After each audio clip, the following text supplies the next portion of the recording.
मैंने कभी कभी बना कभी कभी ना बना। हाँ। तो ईटा का डाई है ये, इसी से ईटा बनाती है नहीं? हाँ, साचा है। ओ, तो अच्छे आपके बच्चे लोग स्कूल जाते हैं? नहीं सर। नहीं जाते हैं। शिक्षा के नाम पे बजट निकाला जा रहा है। ये छोटे छोटे बच्चे के लिए अगर पहल नहीं किया गया, अगर शिक्षा में इनकी भूमिका माता पिता के समझाते हुए कहीं शिक्षित नहीं किया गया, तो पुनः ये ईंटा पाड़ने पे मजबूर कर रहे हैं। बेलगाम महंगाई में कैसे आप एक परिवार चलाते होंगे? ऐसे चला रहे हैं जैसे चल रहा है, गरीब आदमी है तो चला रहे हैं। बच्चे आपके पढ़ने जाते हैं? यहाँ नहीं पढ़ने जाता है, यहाँ तो घरे पर पढ़ता है। बे इन्होंने बताया जो यहाँ लोकल है, तो करीब 2700 मानो 2500 बच्चे भी अगर मान ले, और खासकर देखिएगा मांझी नाम आया, ठीक है, उस मुसहर समाज के नाम। उस मुसहर समाज का नेता बैठा हुआ है दिल्ली में 15 साल से। 15 साल से एक दिन में कितना मिल जाता है? एक दिन में 1000 पारते हैं तो 500 400-500 रुपया होता है। एक आदमी को 500 हो जाता है? नहीं, तो 1000 ईटा बनाने पड़ता है। प्रयास जरूर करेंगे। अभी तक हम मुसहर समाज पे काम करते हैं, जितनी महिलाओं पे हमने काम किया, लेकिन ये छूटे हुए बच्चे थे, अब इन बच्चों पे काम होगा। आरटीआई के तहत हम सूचना भी मांगे हैं कहीं भी, अब इन बच्चों के लिए होगा कि आखिर कितनी बजट दी और ये क्यों छूटे हुए हैं समाज से, इन्हें मुख्यधारा से जोड़ने के लिए कैसे प्रोग्राम किया जाए। आज मनेर विधानसभा क्षेत्र के ब्याहपुर में मौजूद हूँ। लोगों से जानने का प्रयास करें कि ईटा यहाँ बनता है। हम कैमरामैन से चाहेंगे कि ये दृश्य दिखाया जाए, लोग किस तरह से मेहनत करते हैं। जो ईटा भाईजान बना रहे हैं, इनसे पूछने का हम कोशिश करेंगे। चलिए आगे जानकारी करें। चलिए हम चाची से जानने का प्रयास करेंगे कि आपका नाम क्या हुआ चाची? रिंकू देवी। रिंकू देवी, कहाँ से आप आई हैं? गया से। गया से। अब पति का क्या नाम हुआ आपके? शंकर मान। शंकर मांझी। अच्छा, आप कितना दिनों से ईटा भट्टा में काम कर रही हैं? 15 साल से। 15 साल से। एक दिन में कितना मिल जाता है? एक दिन में 1000 पारते हैं तो 400-500 रुपया होता है। एक आदमी को 500 हो जाता है? नहीं, तो 1000 ईटा बनाने पड़ता है। 1000 ईटा बनाइएगा तो कितना मिलेगा? 500 रुपया। 1000 ईटा बनाइएगा तो 500 मिलेगा। 500। एक दिन में 1000 ईटा बन जाता है? नहीं, कभी कभी बनता है। मैंने कभी कभी बना कभी कभी ना बना। हाँ। तो ईटा का डाई है ये, इसी से ईटा बनाती है नहीं? हाँ, साचा है। ओ, तो अच्छे आपके बच्चे लोग स्कूल जाते हैं? नहीं सर। नहीं जाते हैं। हम लोग मेहनत करते हैं तो कहाँ से पैसा से इतना पैसा रहेगा तब न बाल बच्चा के पढ़ाएगा। तब बोलते बेलगाम महंगाई में जीताराम मांझी कहते हैं कि हम अपने समाज को बहुत कुछ दिया। चलते तो हम भी तो मांझिए हैं सर। ओ, वो भी आप ही के समाज के नेता हैं। बताइए, आप संघर्ष कर रहे हैं, वो ऐसी में बैठे हुए हैं। हमारी के जे लिखल रहथिन सही न होता थी। ओ, मैंने जो आपके किस्मत में लिखा हुआ वही होगा क्या?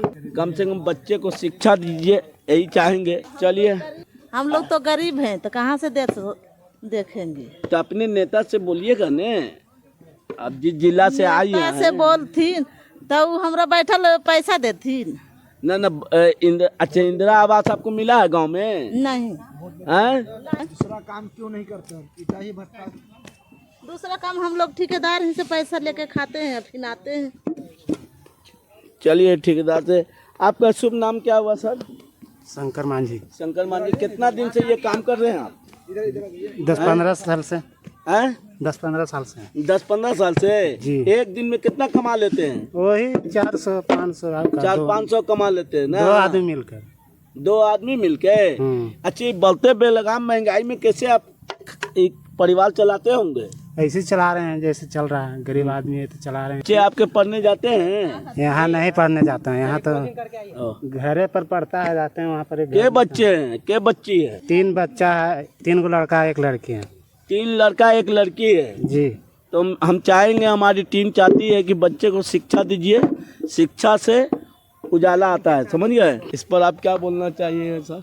देखिए, आज हम लोग जो घूमने आए हैं टीम के साथ, और जो ईंट भट्टा देख रहे कारवां लगी हुई है, उसमें बच्चे कितने हैं जो मैंने आंकड़ा किया मोटा मोटी, इनमें करीब 30 बच्चे एक ले लेते हैं, और 90 इन्होंने बताया जो यहाँ लोकल है, तो करीब 2700 मानो 2500 बच्चे भी अगर मान ले, और खासकर देखिएगा मांझी नाम आया, ठीक है, उस मुसहर समाज के नाम। उस मुसहर समाज का नेता बैठा हुआ है दिल्ली में, उस मुसहर समाज का एक नेता बैठा हुआ है बिहार में, कौन ध्यान देगा इन बच्चों को? चलो ये तो ईंटा पार रही है, ठीक है, वहां तक चल जाएगा, लेकिन ये आने वाले पीढ़ियों को गुलाम बनाने का काम कर रहा है। अगर ये शिक्षित नहीं होंगे तो फिर पुनः ये ईंटा ही तो पारेंगे। लेकिन हमारी सरकार कहाँ ध्यान देती? वोट आता है, चुनाव आता है, हाथ जोड़ लेता है, फिर कुछ पैसे दे देते हैं और वो वोट ले लेते हैं, और फिर नेताओं के पीछे एक हुजूम जाती है, जिंदाबाद जिंदाबाद, और तालियां बजने लगती है, और फिर 5 साल के लिए हम गुलाम बना दिया जाता है इन लोगों को। पुनः वो तो ईंटा पार ही पा रहे, इनके बच्चों को भी उस दशा में ले गया कि पुनः ये खड़ा होकर ईंटा पारेंगे। अरे शिक्षा का कहाँ ही है?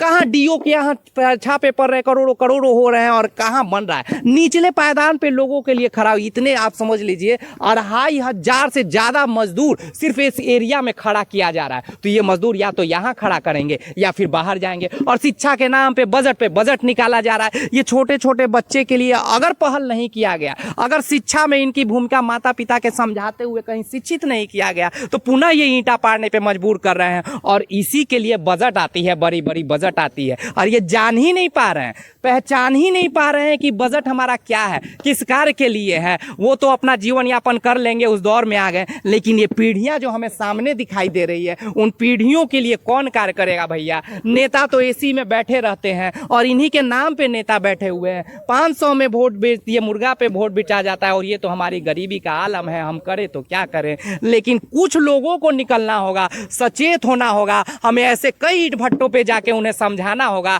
कि आप ईंटा पाड़िए, लेकिन इन बच्चों को स्कूल भेजिए किसी कीमत पे। और ये जागरूक लोगों का भी कर्तव्य बनना चाहिए कि इन्हें कैसे हम मुख्य धारा के समाज में जोड़ें, क्योंकि अगर ये मानवता के नाम पे अगर हम कार्य नहीं करेंगे, दलगत सिर्फ बात करेंगे, तो ऐसे ही हम आने वाले पीढ़ियों को गुलामी में जकड़ने जा रहे हैं। और उसके दायित्व हम सब होंगे जो अपने आप को जागरूक समाज के योद्धा माने, या फिर अपने आप को जागरूक समाज का एक व्यक्ति माने। अब उन व्यक्तियों को जागना होगा, नेताओं के पीछे कारवाओं को तोड़ना होगा, और हर घर में हर ऐसे ईंटा भट्टा पे हम लोग को जाना होगा, खोजना होगा, और इनके नाम सहित हमें हर मंत्री को घेरना होगा, हर मुख्यमंत्री से। कई बात मेरी मंत्री से हुई, मुख्यमंत्री से भी मेरी मुलाकात हुई, लेकिन ये पहली बार हम देख रहे हैं कि इस तरह का कारवा, और ये हम देखने के प्रयास है, इसलिए आपके साथ हम आए कि आखिर इन बच्चों को क्या दशा दिशा है। आज जो हम ग्राउंड रिपोर्ट में ये चीज दिखाई दे रहा है ना, बड़ा संवेदना और वेदना देती है।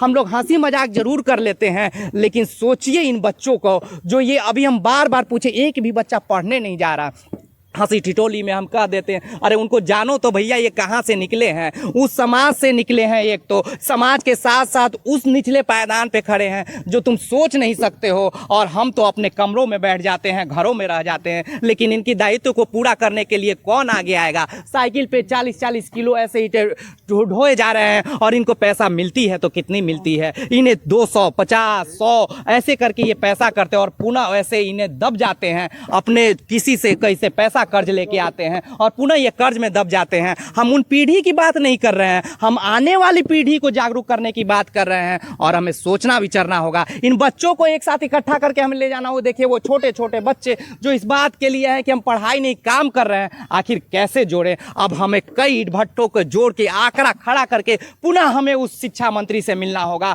और पुनः हमें मुख्यमंत्री से मिलना होगा, हमें पुनः इस कई ईंट भट्टों पे जाना होगा। और इसमें आप लोगों का भी सहयोग चाहिए, हमें इन्हें भी जगाना होगा कि आप जो कर रहे हैं करिए, लेकिन इन बच्चों को जरूर भेजिए। और ये कार्य हम आज से तो शुरुआत किए हैं, लेकिन कुछ समय दीजिए, एक हम लोग प्लेटफॉर्म तैयार करके ईंट भट्टों के नाम एक जरूर आंदोलन खड़ा करेंगे, जिसमें हमारा साथ होगा इन बच्चों का। क्योंकि अगर हम विकास नहीं कर पाए, हमें जीना मरना तो आज मर जाएंगे, कल मर जाएंगे पता नहीं, लेकिन इस समाज को बदलने का प्रयास जरूर करेंगे। अभी तक हम मुसहर समाज पे काम करते हैं, जितनी महिलाओं पे हमने काम किया, लेकिन ये छूटे हुए बच्चे थे, अब इन बच्चों पे काम होगा।